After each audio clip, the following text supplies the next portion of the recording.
और चलिए सीधे प्रेस कॉन्फ्रेंस का रुख करते हैं। कृषि मंत्री किरोड़ी लाल मीणा इस वक्त प्रेस से मुखातिब हो रहे। कृषि पंत भवन में ये प्रेस कॉन्फ्रेंस हो रही, सीधी तस्वीरें। फर्टिलाइजर में 51,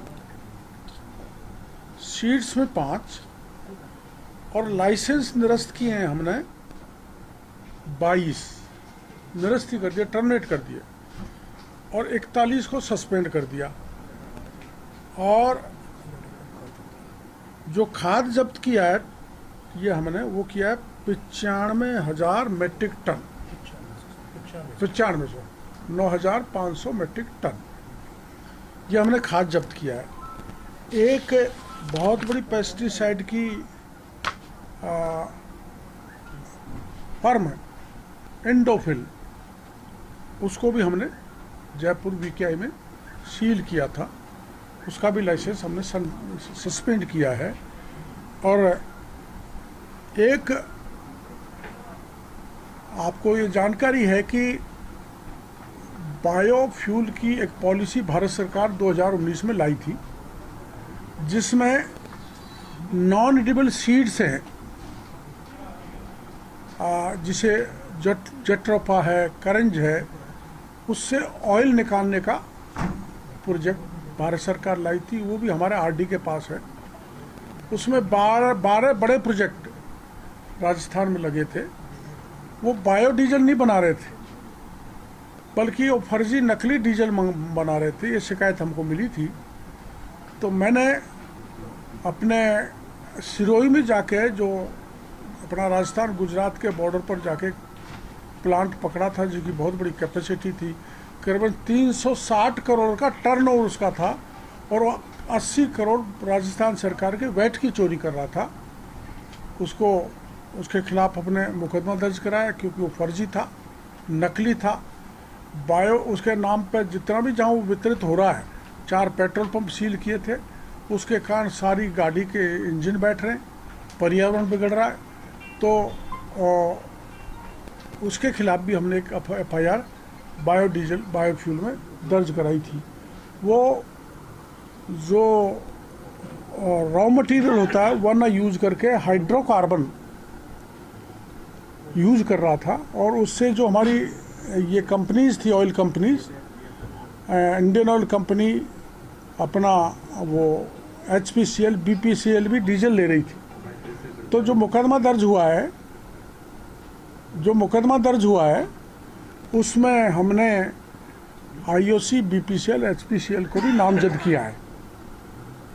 वो आखिर में हमारी बिना परमिशन के, बिना अनुमति के ऐसी फर्म जो नकली डीजल तैयार कर रही थी, उससे खरीद कैसे कर रहे थे, MOU क्यों किया। तो इस दृष्टि से मेरा कहना ये है कि चाहे हमारा रूरल डेवलपमेंट डिपार्टमेंट तो RD, उसमें कौन है, भारचंद, रूरल डेवलपमेंट डिपार्टमेंट, जिसमें मैंने नरेगा का हिसाब आपको दिया 2600 करोड़ बचाने का, और बायो डीजल बनाने वाली 12 कंपनी, जिनके ताले ठोके एक में और बाकी की जांच चल रही है। और इसी प्रकार से जो कृषि के क्षेत्र में सीड है, फर्टिलाइजर है और पेस्टिसाइड है, उसमें हमने कार्रवाई की है। हमारे यहाँ राज्य में ये देखा गया है कि आपको ये जानकारी होगी, जितना फर्टिलाइजर मिल रहा है, भारत सरकार उस पर किसानों को 92% सब्सिडी दे रही है। किसान को मात्र 8% देना पड़ता है।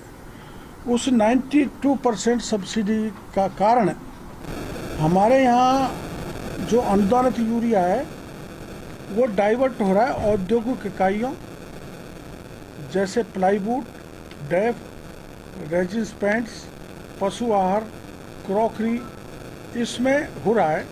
और ये FCO के 1985 के क्लॉज 25 के तहत अनुदानित यूरिया का गैर कृषि कार्य औद्योगिक इकाई में यूज किया जाना पूरी तरह से प्रतिबंध है। हम तो पहले नीम कोटिंग यूरिया लेकर के आए थे। हाँ, हैं, वही तो है। इसमें हमने यहाँ कार्रवाई की है। इसके 74 नमूने का लिए हमने, जिसमें 4 नमूने नीम तेल पाया गया और 11 स्थानों पर सीज की गई और उसमें 621 मीट्रिक टन यूरिया जब्त किया है और 4 एफआईआर दर्ज किए हैं। आज हम केंद्रीय मंत्री जी ने हमको यही कहा है कि देश में किसानों का जितना फर्टिलाइजर विशेषकर यूरिया जा रहा है वो डाइवर्ट बहुत हो रहा है, उसको रोकने की ज़रूरत है। तो इसको रोकने के लिए हम एक कार्रवाई करेंगे रेकी करके, जिसमें आपको सबको बुलाएंगे। तो जो बड़े पैमाने पर यूरिया डाइवर्ट हो रहा है वो राजस्थान में एक मिसाल के तौर पर आपके सामने प्रकट करेंगे, क्या क्या कबाड़ा कौन कौन इन उद्योगों में कर रहे हैं और किसान के यूरिया को ले जा रहे हैं। और कोई सवाल करना है तो बताओ। पहले कम कार्रवाई होती थी, डिपार्टमेंट के कुछ अधिकारी मिले हुए हैं क्या इनके साथ? 11 सस्पेंड कर दिया ना, और भी कुछ आ रहे हैं? और को कर देंगे, कोई कितना ही बड़ा हो, जो भी गड़बड़ी करेगा 5-7 पाइपलाइन में बड़े नाम कौन? वो बचेगा नहीं, उनके खिलाफ कार्रवाई करेंगे। अभी ऊपर कागज का है जो मैं लिख रहा था। खाद के संकट की खबरें आती है भाई साहब जगह जगह से बार-बार। खाद के संकट का कारण यही है कि डाइवर्जन बहुत ज़्यादा हो रहा है। सर वो 12 कंपनियां जो खाद देने वाली हैं वो भी, उनके भी आपने आंकड़े देखे तो माइनस में बढ़ा ही नहीं पाई। जो आपसे बेटे का काम तो छापे देने के बाद 2 तो बंद हो गई और अभी 10 चल रही है। उनकी जांच चल रही है क्योंकि विस्तृत जांच की आवश्यकता है, इसलिए उनको भी ताला ठोकेंगे जो नकली बना रहे हैं। खाद जो वाली जो कंपनियां उनकी टैगिंग नहीं रोक पा रही है मंत्री जी। हाँ बिल्कुल, आपने सही कही है।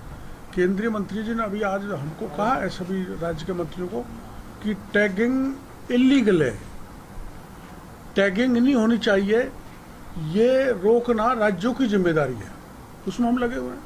पूर्व मंत्री भी उसी क्षेत्र से आते थे, मंडल सपोर्टा से, तो क्या उनका भी संरक्षण इस तरह से 26 करोड़ बचाएंगे? बड़ा मामला है। नहीं, अभी इसमें मैं ऐसा सीधा नहीं लगा सकता। अभी जांच चल रही है कई ग्राम पंचायतों की, और ये तो होता ही है, जहाँ का मंत्री होता है वहाँ के लोग आज़ाद हो जाते हैं और वो गड़बड़ करते हैं। ये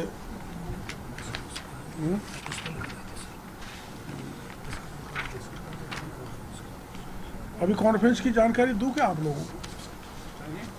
अभी जो कॉन्फ्रेंस हुई है वहाँ मंत्री जी के साथ केंद्र के, बता दो सर सामने आ जाओ, बस आप पीछे बैठो। लाइव में भी तिरछे ही दिख रहा है। एक तो किसान कॉल सेंटर हमको बनाने हैं जिसके टोल फ्री नंबर दिए जाएंगे, और किसी भी प्रकार की शिकायत किसान की होगी उस पर तुरंत सुनवाई करने का काम किया जाएगा। एक हमारा विकसित कृषि संकल्प अभियान रबी सीजन का भी चलेगा, जैसे खरीफ का चला था, और ये चलेगा 3 अक्टूबर से 17 अक्टूबर तक। उसमें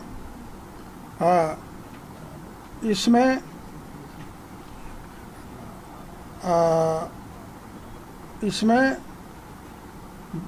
व्याख्यान होंगे 20 मिनट के, कुछ विशेषज्ञ बुलाए जाएंगे, agriculture, animal husbandry, horticulture, dairy, मत्स्य, इनके व्याख्यान करवाए जाएंगे, और प्राकृतिक खेती, जैविक खेती, जल बचत और हाईटेक उद्यानिकी पर कार्यक्रम कराए जाएंगे। वैज्ञानिक आएंगे। कार्यक्रम में सूचना प्रौद्योगिकी विशेषज्ञों की भागीदारी बढ़ाई जाएगी, और एक कृषि पर चिंतन शिविर भी रखा जाएगा 2 दिन का। और हम प्रधानमंत्री जी ने एक राष्ट्रीय प्राकृतिक खेती मिशन की शुरुआत की है, जिसमें जयपुर में हम करीबन 550 कृषि वैज्ञानिकों, विभागीय अधिकारियों, प्राकृतिक खेती करने वाले किसानों को दुर्गापुरा में बुला रहे हैं। उसमें हम उससे 3000 किसानों को जोड़ के नेचुरल फार्मिंग, ऑर्गेनिक फार्मिंग की जानकारी देंगे। और ये जो बायो स्टिमुलेंट है, इस पर भी माननीय केंद्रीय मंत्री जी ने कहा था कि 30,000 बायोस्टिमुलेंट बिना वैज्ञानिक सलाह के सप्लाई किए जा रहे हैं देश में। उनको कम करना है और छटनी कर लिए। करीबन 30,000 में से 6,000 ही वैज्ञानिकों द्वारा अप्रूव्ड है, बाकी 24,000 गड़बड़ थे। हमारे राजस्थान में 981 हैं जिनकी